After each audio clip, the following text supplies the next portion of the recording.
بەپی دوای ناماری فەرمانگەی تەندروستی کەرکووک حاڵەتەکانی توشبوون بە کۆرۆنا لە کەرکووک بەرەو کەمبوونەوە دەچن. ئێرە نەخۆشخانەی گشتی کەرکووکە ئەو نەخۆشخانەی لە سەرمانگی پێشوودا تایبەت کرابوو بە سەراسەری کۆرۆنا ژمارەی توشبووان بە کۆرۆنا کە لە نێو نەخۆشخانەیەدا ماون بە پەنجەی دەست دەژمێردرێن. خەستەخانەی کەرکووک بەنیازین بە زووترین کات دا بخرێت و بکرێتەوە بگەڕێتەوە بۆ دۆخی جارانی بە لە پەتای کۆرۆنا ئەو نەخۆشانێشکەوە لەمەودا داخلە بن داخلی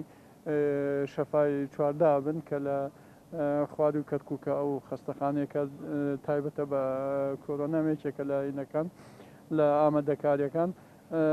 ژمارەی تێستی ڕۆژانەمان زۆر زیادە بەراورد لەگەڵ جارانە. ئەمە جاران 200 زۆر لەگەڵ ڕۆژی 500 تێستمان بکردا ئێستاکە کەمترین ڕۆژ 2000 تێست دەکەین. چەندێک ژمارەی تێستی زیاد بکەی تو ژمارەی ئەو حاڵەتانەیەکەوە کۆرۆنایان هەیە زیاتر کەشفیانەکەیت و ئینیش بە گوێرەی تێستەکانیش ئەوانەی وە کە پۆزەتیڤ دەدەچن و ئێمە ئیجراعاتیان لەگەڵاکەین. لە ئێستادا کارمەندانی نەخۆشخانەی گشتی کەرکووک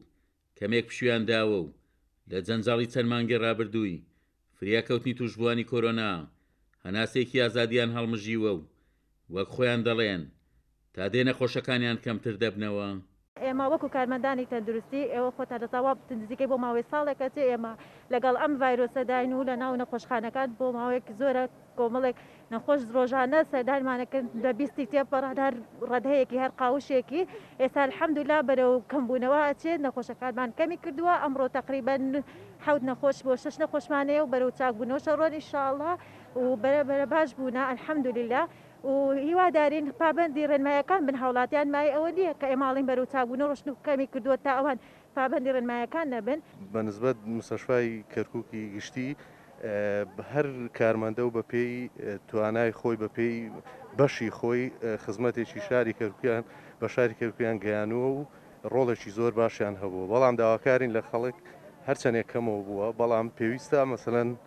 ئەلم فترەیە مەسەن زیاتر ئاگیان لە خۆیان بێوەکو پێشوو لەبەرەوەی جیلێکی تازە هاتووە ئاگاداری خۆیان بن و ئینشاڵڵا دوورە بن لەم نەخۆشیە. بە پێی نوێترین ئاماری تەندروستی کەرکووکیش لە ماوەی مانگی ڕابردوودا 7399 کەس تووشی کۆرۆنا هاتوون و لە بەرامبەریشدا 9052 کەس چاکبوونەتەوە و ڕێژەی چاکبووان بە کۆرۆنا لە کەرکووک گەیشتووەتە 86.8% و ڕێژەی مردنیش بە کۆرۆنا تا ئێستا